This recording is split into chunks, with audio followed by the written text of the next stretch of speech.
Hi, I hope all is well with you and that you are staying safe. This week in Parshas Beshalach, we read about the greatest miracle in the history of the world with the splitting of the Yam Suf.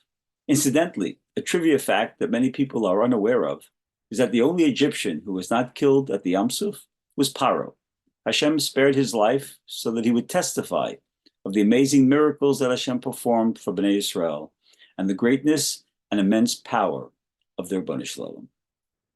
It always amazed me that the major Rishonim that we learn about in the Torah, Pharoh, who witnessed and experienced the wondrous plagues in Egypt, Bilam, who was a prophet and spoke with Hashem, and Eisav, who was well aware that there was a creator, they all maintained their wicked ways and never did tshuva.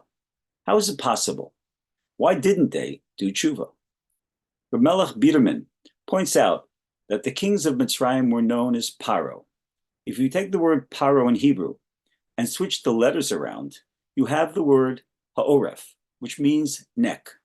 The neck is the part of the body that separates the head from the heart, and the Mitzrayim wanted to make sure that the emunah that they saw with their eyes would not enter their heart. The Shem Shmuel brings down that Eisav protected his heart so well that ultimately nothing penetrated his heart, even though intellectually he knew what was right, and therefore only his head was buried in the Moras HaMachpelah. Bnei Israel this week leaves Mitzrayim. The name Mitzrayim means the narrow path. Bnei Israel is traveling through this narrow path, the neck, therefore allowing their intellect to penetrate their heart. It's an amazing phenomenon that would be hard to believe unless we are experiencing it in our own lives.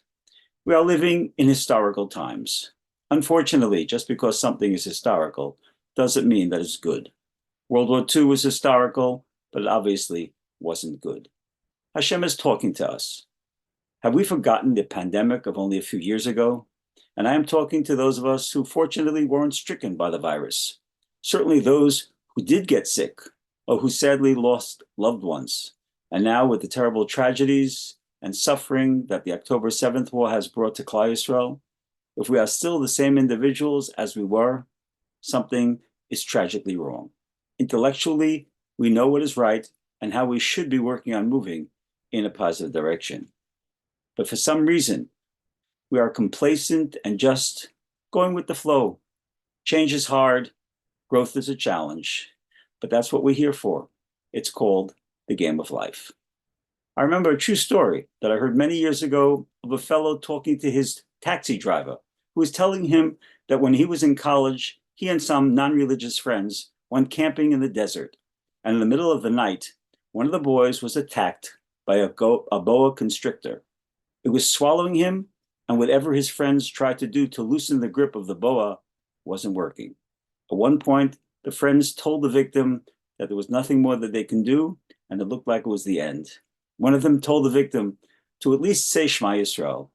The victim screamed, Shema Yisrael, Hashem Elokeinu, Hashem Echad. As soon as he finished, the boa loosened its grip and slid off of the victim.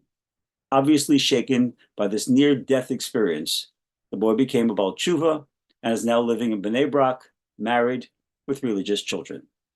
The passenger asked the driver, and you? Why didn't you change? Me, he asked. Why? It happened to my friend. It didn't happen to me. It's an amusing story, but very sad. Are we that different? Hopefully not.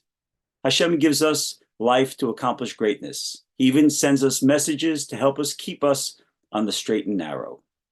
May we allow our intellect to penetrate our hearts so that we have the motivation to do what is right, not what is easy, and move closer to becoming the individuals that Hashem would like us to become. Have a wonderful and meaningful Shabbos. May we hear Besuros Tovos. Kol Tuv.